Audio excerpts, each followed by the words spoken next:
माझे सर्व मित्रमंडळी, नातेवाईक यांस सप्रेम नमस्कार. मी रमेश जाधव व आपण पाहतात देवांग रमेश ब्लॉग हे माझे यूट्यूब चॅनल. मित्रांनो, मी 1 वर्षापूर्वी कौलारू घराच्या सावलीत हा माझ्या कोकणातील कौलारू घराचा व्हिडिओ बनविला होता. त्या व्हिडिओला आपल्यासारख्या मित्रमंडळी, नातेवाईक यांचा खूप मोठा प्रतिसाद व प्रतिक्रिया मिळाल्या होत्या. मित्रांनो, मी या कोकणातील घराचे नूतनीकरण केले आहे व घराबाहेरील गार्डन परिसरात मूर्ती प्रतिष्ठापना केली आहे. त्यानिमित्त मी 22/12/2024 रोजी मूर्ती प्रतिष्ठापना व गृहनूतनीकरण गृहप्रवेश हा सोहळा आयोजित केला होता. त्या सोहळ्याला ग्रामस्थ, प्रतिष्ठित व्यक्ती, राजकीय नेते, मित्रमंडळी, नातेवाईक हजर होते. शिवाय त्या सोहळ्याचं मी लाईव्ह प्रेक्षेपण महाकोकण या यूट्यूब वाहिनीवरून केले होते. परंतु हा व्हिडिओ आता मी माझ्या यूट्यूब चॅनलवर टाकत आहे. ह्या सोहळ्याचा व्हिडिओ खूप मोठा असल्यामुळे मी ह्या व्हिडिओचे 5 भाग करून प्रसारित करत आहे. प्रत्येक भागाचा व्हिडिओ थोडा 10 ते 15 मिनिटाचा आहे, तरी आपण तो पूर्ण पाहाल अशी अपेक्षा करतो. तर चला पाहूया कौलारू घराच्या सावलीत भाग नंबर 1. सर्व कुटुंबियांच्या वतीने आदरणीय, भावपूर्ण, आदरयुक्त मी स्वागत करत आहे आणि आभार मानत आहोत. आणि हा पुढचा कार्यक्रम मी त्यांना सोपवत आहे. सर्वांचा नमस्कार.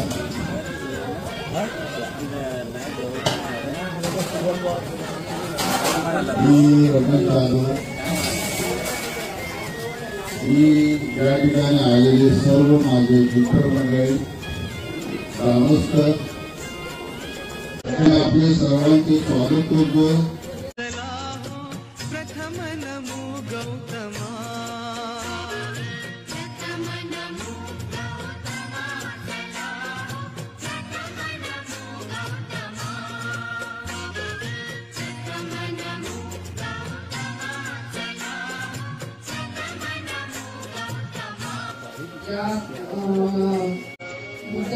बुद्धमूर्ती प्रतिष्ठापनेच्या कार्यक्रमात घराच्या नूतनीकरणामध्ये या समारंभामध्ये आलेल्या सर्व आपलेच प्रियजनांचे स्वागत करते.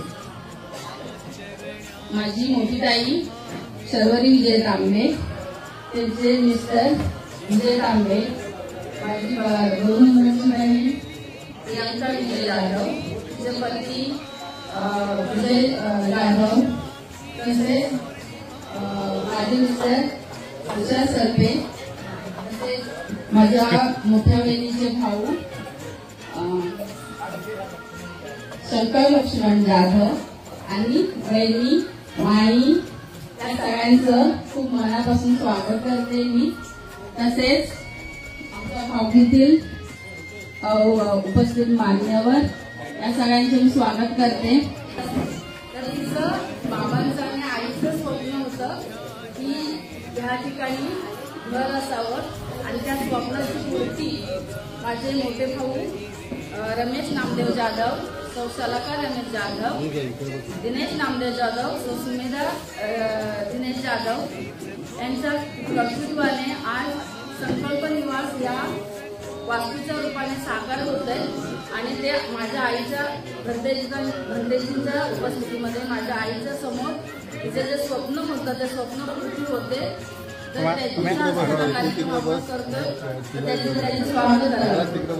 रमेश नामदेव जाधव, सौ शलाका रमेश जाधव, तसेच चिरंजीव निशांत रमेश जाधव, नंतर मामा आहे छोटे मामा, त्यांचा आहे श्रीमान दिनेश नामदेव जाधव, सौ सुमेधा दिनेश जाधव आणि त्यांचे चिरंजीव सुयोग दिनेश जाधव यांच्या इच्छापूर्तीने हे संकल्प निवास जे आहे हे आज आपल्यासमोर उभा आहे. आणि त्याचंच आज नूतनीकरण मामाने केलेलं आहे. माझे मोठे मामा आणि छोटे मामा आहेत, त्यांनी खूप सुंदर पद्धतीने एवढं सुंदर आणि मजबूत हे घर तर बांधलेलंच आहे आणि आज त्याचं नूतनीकरण.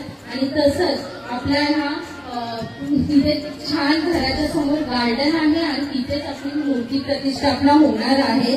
तर खूप अभिमान आहे मला या सगळ्या गोष्टींचा, कारण मामाने जे केलेलं आहे त्यांनी अहोरात्र घडलेलं आहे असं म्हटलं तरी चालेल. कारण खूप त्यांची मेहनत, त्यांची इच्छा, जसे रिटायर झाले त्याच्यानंतर ते थांबले नाही. आपण बोलतो रिटायर झाले म्हणजे आपण मस्त आराम करायचंय, पण त्यांनी घरासाठी ह्याचं करण्यासाठी हे सुंदर जे आज तुम्हाला दिसत आहे हे गार्डन इथे मूर्ती प्रतिष्ठापना होणार आहे. तसेच इथे प्रत्येक पिलरवरती एवढे विद्वान जे आहेत त्यांचे फोटो लावलेले आहेत. राजश्री शाहू महाराज, माता रमाई, डॉक्टर बाबासाहेब आंबेडकर, छत्रपती शिवाजी महाराज, जिजामाता आणि त्याच्यानंतर ज्योतिबा फुले यांचीच प्रेरणा घेऊन त्यांनी हे नूतनीकरण ह्या सगळ्या गोष्टींचा जो प्रपंच केलेला आहे तो खरंच कौतुकास्पद आहे. आणि आज सर्व तुम्ही जे जमलेला आहात तुम्ही हे बघणारच आहात, पण त्यांचं कौतुक तुम्हाला जे असेल एवढा नक्कीच. नमो तस्सै भगवतो वरहतो सम्मा सम्बुद्धस्स. नमो तस्सै भगवतो वरहतो सम्मा सम्बुद्धस्स. नमो तस्सै भगवतो वरहतो सम्मा सम्बुद्धस्स. उपस्थित सर्व प्रथम आपण ही जी मूर्ती आहे या मूर्तीला बुद्ध रूप असं म्हणतात. बुद्ध रूपाची स्थापना आधी होईल. जशी स्थापना होईल त्याच्यानंतर आपण इथे मेणबत्ती आणि अगरबत्ती धूपदीप प्रज्वलित करणार आहोत. त्यानंतर ही जी वास्तू आहे जे नूतनीकरण झालेली वास्तू तिचं आपण उद्घाटन करणार आहोत आणि त्यानंतर पुढची प्रक्रिया सुरू होईल म्हणजे पूजा अर्चा त्यानंतर होईल. तर या संपूर्ण कार्यक्रमात जोपर्यंत ही विधी होत नाही पूर्ण विधी झाल्यानंतर जे मान्यवर आहेत ते 2 शब्द बोलतील त्यांनाही ती संधी दिल्या जाईल. आणि या वास्तूच्या संबंधात इथल्या बुद्ध रूपाच्या संबंधात इथल्या परिसराच्या संबंधात या कुटुंबासाठी ज्यांना ज्यांना अभिनंदन करावं असं वाटेल त्यांनी जरूर अभिनंदन करू शकता. ज्या ठिकाणी ज्या परिसरात बुद्ध रूपाची स्थापना केल्या जाते ही स्थापना भिक्षूच्या उपस्थित पण या परिसरातील लोकांनी करायचं असं मला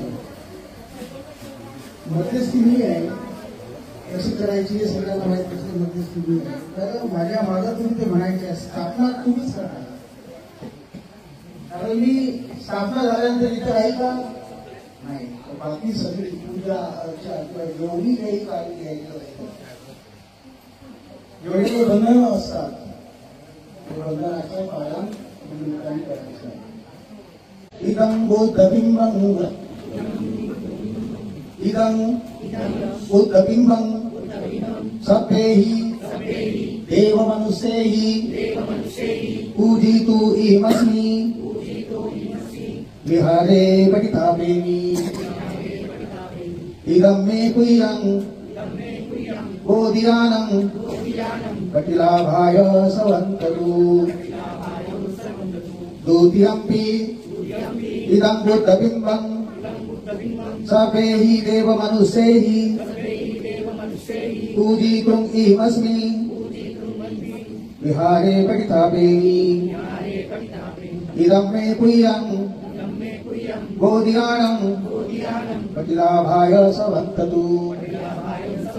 तृतीयम्पि इदं बुद्धबिंबं सभ्यैः देवमनुष्यैः पूजितुम् इमस्मि विहारे पठितापेमि. इदं मे कुय्यं बोधियानं कटिलाभाय सवन्ततु. कटिलाभाय सवन्ततु. कटिलाभाय सवन्ततु. साधु साधु साधु. मित्रांनो, मी माझ्या घराच्या गार्डन परिसरामध्ये बुद्ध मूर्तीची स्थापना कुणाला दिखावा करण्यासाठी केलेली नसून याकरिता केलेली आहे की बुद्ध हे शांतीचं प्रतीक आहे, समतेचं प्रतीक आहे. आणि म्हणून माझ्या घरात आणि माझ्या घराच्या परिसरात एक सकारात्मक ऊर्जा निर्माण व्हावी. शिवाय मला नेहमी भगवंताचरणी आणि माझ्या कुटुंबियांना नतमस्तक व्हावं याकरिता मी बुद्धमूर्तीची प्रतिष्ठापना केलेली आहे. माझ्या घरात येणारा प्रत्येक आगंतुक हा सकारात्मक व्हावा, त्याला शांती मिळावी म्हणून मी शांतीस्थळाची निर्मिती केली आहे. शांती दूताच्या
मित्रांनो, हा पहिला भाग आवडला तर जरूर लाईक करा, इतरांना शेअर करा हा व्हिडिओ, आणि माझ्या चॅनलवर जर नवीन असाल तर या चॅनलला नक्कीच सबस्क्राईब करा.